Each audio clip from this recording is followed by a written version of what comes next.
நல்லதொரு இரவு வேளையில் ரொம்ப கலகலப்பாகவும் அதே நேரத்தில் ரொம்ப கண்ணியத்தோடும் பாங்கோடும் தொடங்கியிருக்கக்கூடிய நாகனுடைய புத்தக திருவிழா 3ஆம் ஆண்டு. கல்வி சார்ந்த நிகழ்ச்சிக்கு எப்பவுமே முக்கியத்துவம் கொடுப்பது அடுத்த தலைமுறைக்கு ரொம்ப ஆரோக்கியமானதாக இருக்கும். அந்த வகையில் ஐயா அவர்கள் மாவட்ட ஆட்சியர் பொறுப்பேற்றவுடன் இந்த மாதிரி நல்ல விஷயங்கள் நடைபெறும். அதுவும் 1-2 ரொம்ப நாட்களாக ஒரு வாரத்தை கடந்த ஒரு புத்தக திருவிழா. ஏன்னா காற்றுக்கு வாசிக்க தெரியாது, இருந்தாலும் புத்தகத்தை திருப்புகிறது அப்படின்வாங்க. நீங்கள் புரிஞ்சுக்கிட்டீங்க, இவன் கைதட்டினாத்தான் அடுத்த பாயிண்ட்டுக்கு போவேன் அப்படின்ற புரிஞ்சுட்டு நீங்களா ஒரு பாயிண்ட்டுக்கு.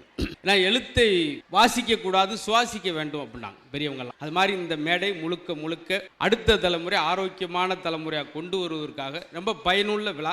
இந்த விழாவை பேரன்போடு வடிவமைத்து ஆளுமை செய்கிற மாவட்ட ஆட்சியர் மரியாதைக்குரிய ஆகாஷ் ஐயா அவர்களுக்கு இந்த இடத்துல உங்கள் சார்பாகவும் என் சார்பாகவும் பெரிய நன்றி அன்பை சொல்லி, சட்டமன்ற உறுப்பினர் மாலிக் ஐயா அவர்களுக்கும் இன்னும் அரசு துறை சேர்ந்த அத்தனை உயர் அதிகாரிகள் பெருமக்களுக்கும் ஊடகத்துறை பொதுமக்கள் தொடர்ச்சியாக ஒரு 8 நாள் 9 நாள் வேலை செஞ்சுட்டு நிறைவு நாளில் நீங்கள் மகிழ்ச்சியாக சிரித்து சந்தோஷமாக போகணுன்றதுக்காக இப்படி ஒரு ஏற்பாடு. நீங்களாம் என்ன செய்யணும்னா தொடக்கத்திலே சொல்லிடுறேன், கொஞ்சம் சலசலப்பலாம் குழந்தையெல்லாம் பார்த்து கொஞ்ச நேரம் நீங்கள் யாரும் சிரிக்கலனா கூட நான் வருத்தப்பட மாட்டேன். பக்கத்தில் சிரிக்கிறால முறைச்சு பார்க்காம உட்காருங்க. உங்களை ரொம்ப வேண்டி கேட்டுக்கிறேன். ஏன்னா நம்ம ஊரில் அப்படி முன்னுக்கு அப்படின்றது பெரிய பாடுபடுத்துவோம், அது மட்டும் தெரியும். அதே போல் ஒரு ஆள் மட்டும் எல்லாரும் சிரிச்சு ஒரு ஆள் மட்டும் சிரிக்காமல் இருக்காரு என்ன அர்த்தம்? பக்கத்தில் ஒரு சம்சாரம் இருக்குன்னு அர்த்தம். அவரால் சிரிக்க முடியுமா? வாய மூடு அப்படின்னு. அதெல்லாம் இல்லாமல் எதுக்கு என்னை போய் இந்த நிகழ்வில் ஒரு புத்தக திருவிழாவில் மாவட்ட ஆட்சியர் கூப்பிட்டுருக்காங்கன்னா, அருமை தம்பி என்னுடைய உடன் புராசர் மகேந்திரன் அவர்கள் மதுரை அழைச்சிருந்த பேரில் நேற்று அழைச்சி தான் அன்னைக்கு வந்தேன். இப்படி குறுகிய காலத்தில் இதுவரைக்கும் நான் 19 வருஷத்தில் இதான் முதல் முறையாக வந்திருக்கிறேன். அது ஐயா அவருடைய அன்புக்காக. அதுக்கு என்ன காரணம்னா, நல்ல மக்கள் அந்த பகுதியில் நிறையா வரும்போதெல்லாம் இந்த மாதிரி ஆர்ப்பரிப்போடு நல்ல ஆசையோடு வந்து கேட்பாங்க. அதுக்காக கேட்பவர்கள்ட்ட தான் நிறைய பேச முடியும். அதுக்காக சொல்றது இந்த அறிவு சார்ந்த இந்த மேடை புத்தகம் என்ன செய்யும் அப்படின்னா, ரஸ்கின் எழுதிய புத்தகம் தான் மகாத்மா காந்தியவே உருவாக்கியது. இந்த இடத்துல நீங்க என்ன செஞ்சிருக்கணும், என்னுடைய பேச்சில் உங்களுக்கு என்ன வசதி அப்படின்னா, எங்கெங்க கைதட்டுன்னு நானே சொல்லிடுவேன், உங்களுக்கு எங்கெங்க சிரிக்கன்னு நானே சொல்லிடுவேன். தேவைப்பிள்ளைய நானே கூட சிரிச்சிட்டு போயிடும், உங்களை தொந்தரவு விட மாட்டேன். வந்திருந்த மக்கள் அப்படியே உட்கார்ந்துருக்கணும். அதுதான் ஒவ்வொரு எழுத்தும் கூட ஒரு மனுஷனை மாத்திருக்கு சார். அன்னை தெரசா அவர்கள் இந்த பூமியில் பிறந்த பொழுது இத்தனை பேருக்கு சேவை செய்வதற்கு என்ன காரணமா இருந்துச்சு நினைக்கிறீங்க? ஒரு ரயில் பயணத்தில் ஒரு புத்தகம் படிக்கல, அவங்க புத்தகத்தில் ஒரே ஒரு வார்த்தை படிச்சுட்டு தான் அன்னை தெரசா மக்களுக்கு தொண்டு செய்யும் நினைச்சாங்க. இந்த பூமியில் பிறந்ததற்கான கூலி பிறருக்கு செய்யும் சேவை, இந்த ஒரு வாசகம் தான் அன்னை தெரசாவே உருவாக்கி. பாருங்க, புத்தகம் கூட இல்ல, சுகிசிவம் சொல்வார் பாருங்க, குண்டு கூட ஒவ்வொரு முறைதான் வெடிகுண்டு வெடிக்கும், ஆனா புத்தகத்தின் ஒவ்வொரு பக்கத்திலும் வெடிக்கும் அப்படின்வாங்க. படிச்சவங்களுக்கு தெரியும். நல்லா வந்து ரொம்ப இன்னைக்கு ஒரு 4 மணி நேரம் கூட பேப்பர் இல்லாம பேசுவேன் அப்படின்னா அதுக்கு காரணம், நான் சின்ன வயசுல இருக்கும்போது நிறைய வாசி புத்தகத்தை தவிர்த்து பொதுவாக உள்ள புத்தகம் அதெல்லாம் உங்க முன்னுக்கு என்னை வந்து இப்படி நிற்க வச்சது. ரொம்ப அழகா ரசிக்கிறீங்க.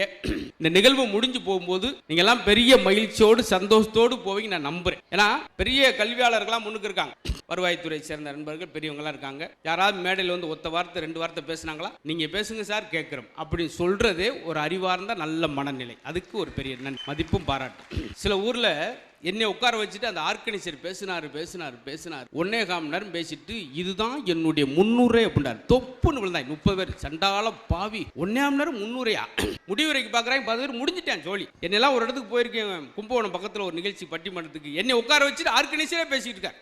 பேசிட்டு அப்புறமேல அறிமுகப்படுத்துறார். இந்த சிரிப்பு காட்டுறவங்களாம் வந்திருக்காங்க, எங்களை தான் அவ்வளோ மரியாதையா. அதுலேயும் தம்பி குதிரை முத்து, அண்ணே நான் மதுரை முத்து அப்படின்னு இப்படியெல்லாம் நடந்திருக்கு. இந்த மேடை ஒரு அழகான மேடை. அதே போல சிரிப்பது வந்து சில நினைக்கலாம், என்னங்க கேளிக்கையா வெட்டியா உட்காந்து நினைக்கிற ஆளுக்கு ஆயுசு கம்மி.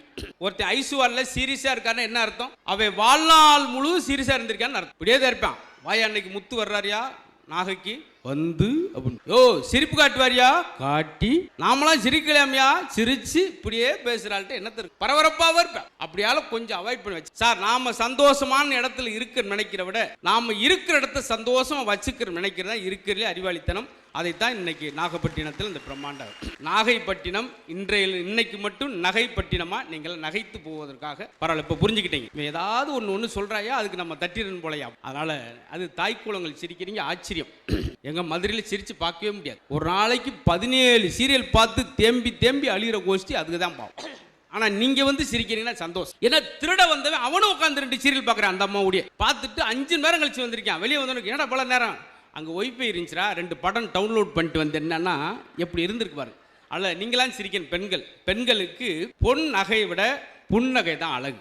பாருங்களா. அதை தான் உங்களை நாங்கள் சிரிங்க. இது ரொம்ப ஆரோக்கியமான விஷயம். எதுக்கு சொல்றேன்னா, இன்னும் அழுத்தி சொல்றேன். ஏன் சிரிக்கணும்? இந்த நிறைவு நாளில் என்னை கூப்பிட்டதுக்கு ஒரே வரியில் சொல்லி முடிக்கிறேன். ஒரு நிமிட சிரிப்பு 1 கிராம் தங்கத்தை விட விலை உயர்ந்தது. பாத்தீங்களா? ஏன்னா அந்த காலத்துல சொல்லுவாங்க பாத்தீங்களா, இன்னைக்கு இருந்தவன் நாளைக்கு இல்ல, நேத்து இருந்தவன் இன்னைக்கு இல்ல சொல்றாங்கல்ல. இப்ப அதெல்லாம் கிடையாது.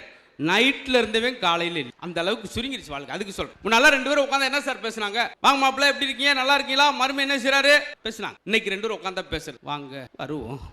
உங்களுக்கு எவ்வளவு? நம்மளுக்கு 400, உங்களுக்கு 600 சுகர். வாங்க டீ சாப்பிடும். கடைசி டீ போயிடும். நேற்று 5 மணிக்கு டீ சாப்பிட்டுருக்கேன், 7 மணிக்கு அடக்கம் பண்ணியிருக்காங்க. கொஞ்சம் சீனி போடுறேன், வாக்கியரிசி போடுங்க, 2 ஒன்று தான். அப்படியே சீனியை போடுங்க, எனக்கு வாக்கியரிசி போடுங்க. ஒரு டீ சந்தோஷம் சாப்பிட முடியுதா சார்? முடியாது.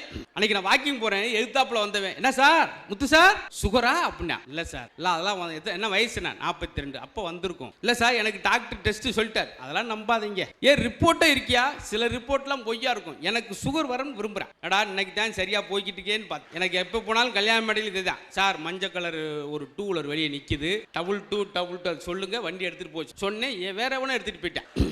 அவர் வந்து நீ தானே ஓனர் எடுத்துட்டு போங்கன்னு சொல்லணும். வெளியே வண்டி நிற்கிது, எடுத்துட்டு போங்கன்னு எவனோ ஒருத்தர் எடுத்து போயிட்டு பார்த்துங்க. குழந்தைங்க தான் இருக்கான், பிளாக் கலர் பேண்ட்டும். இந்த மாதிரி கூட்டங்களை பார்க்க முடியும் என்பதற்கு நாகப்பட்டினம் ஒரு பெரிய முன் உதாரணம். அதனால தான் 9 மணியை நெருங்குற நேரத்தில் கூட பாருங்க, அரங்கம் முழு நம்பிய கூட்டம். அதுக்காக நன்றி சொல்லிக்கிறேன். கடுமையான இருமல் இருந்தேன், அதோடையும் பேசுறேன்னா நீங்க என்ன செய்யணும்னா, அப்படி சின்ன விஷயமா இருந்தா கூட கை தட்டிடும். உண்மையிலேயே நான் முடிக்க போறேன்னு தெரிகிற மாதிரியே நினைச்சு கை தட்டுறாங்க. ஒரு ஆள் பேச்சு ஆரம்பிக்கும் போது இருக்கிற அந்த ரெஸ்பான்ஸோட வணக்கம் சொல்லும்போது அவ்வளவு சந்தோஷம். அப்ப நல்லது. எதுக்காக அந்த குழந்தைகளை அறிவி ஜீவிகள் ஏன் சொல்றேன் தெரியுமா? நம்மளாம் படிக்கும்போது என்ன சார் செய்வோம், ஒரு கொஸ்டின் தெரிஞ்சா ஆன்சர் எழுதுவோம், இல்லாட்டி கொடுத்துட்டு வந்துடும் பேப்பர். இப்போ ஆன்சர் தெரியாதான் பக்கமா எழுதுறான். 8 கொஸ்டின் கொடுத்து 5 எழுதுன்னு சொல்லுவாங்க நம்ம படிக்கும்போது, 2-3 கூட தெரியாது. இப்போ 8 எழுதுறான். 2ஆம் குலத்துங்க சோழன் யார்? 3ஆம் குலத்துங்க சோழனுக்கு மூத்தவன். வாத்தியார் மண்டே சொரிஞ்சிட்டே மதிய வரைக்கும் உட்காந்துருக்காரு. என்ன சார் ரைட்டு மாதிரி எழுதிருக்கு. இந்த குழந்தைகளுக்கு எப்படி இந்த கற்பனை? நம்மளாம் பாருங்க கைபேசியை பார்த்தது குழந்தைகளுக்கு. இன்னைக்கு ஒரு மரத்தை ஆலமரத்தை செல்லரிச்சிருச்சுன்னு சொல்லுவோம். ஒரு 80 வருஷம் கழிச்சு அந்த மரம் விழுந்து, மரத்தை செல்லரிப்பது போல மனுஷனை இந்த செல்போன் அரிக்குது. அவ்வளவுதான். அதான் நம்மளை கெடுத்து கொண்டு இருக்கு. யார் உலகத்திலே 90 வயசு வரைக்கும் வாழணும் என்ன செய்யணும் தெரியுமா? இந்த இடத்துல கண்டுபிடிப்போம். யாருக்கு 90 வயசு இப்ப யாரெல்லாம் பேசிக் மாடல் போன் வச்சிருக்கீங்க, இந்த 600 800 ஒரு பட்டன் போன், அவங்க மட்டும் கை தூக்குங்க. பாத்தீங்களா? இந்த 7 பேருக்கு மட்டும் 90 வயசு. ஏன்னா நீங்க போன உடனே தூங்கிடுவீங்க. வாட்ஸ்அப் போறாது, யூடியூப் போறாது, உடனே தூக்கம் வரும், நிம்மதியா தூங்குவீங்க. ஆனா இந்த போன் வச்சிருக்க நம்ம பாடா படுத்துருவோம் தெரியுமா? நான் வந்தேன், ஒரு 5 பேர் இந்த போட்டோ எடுத்தாங்க, சந்தோஷம். உள்ள டேர்ன் பண்ணி வரும்போது திடீர்னு ஒரு பையன் குறுக்க ஓடியாந்து செல்ஃபி பச்சைக்கு 10 செல்ஃபி எடுத்துட்டு ஒத்த வார்த்தை கேட்டான் பாருங்க, எனக்கு படபடன்னு வந்துருச்சு. ஆமா நீங்க யாருன்னே அப்படின்னா அதோட நின்ற வந்தான். பாத்தீங்களா? இந்த செல்ஃபி இல்லா காலத்துக்கு முன்னால அது இருந்துச்சா சார்? நல்லா தூங்கிட்டு இருக்கேன், 1:30 மணிக்கு எனக்கு போன் வருது.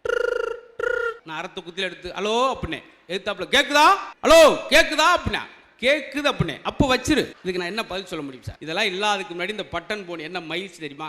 யாரையும் தவறாக புகைப்படம் எடுக்கவில்லை, தவறாக சித்தரிக்கவில்லை, ஆரோக்கியமாக இருந்தோம், மகிழ்ச்சியாக இருந்தோம். சார்ஜ் போட்டீங்கன்னா அந்த போன்ல 10 நாளைக்கு செனப்பண்ணி மாதிரி அது பாட்டு கிடக்கும். ஒரே ஒரு கேம் நல்லா மதுரையிலேருந்து சென்னை வரைக்கும் 12 மணி நேரம் விளாண்டுக்கிட்டே போவேன்.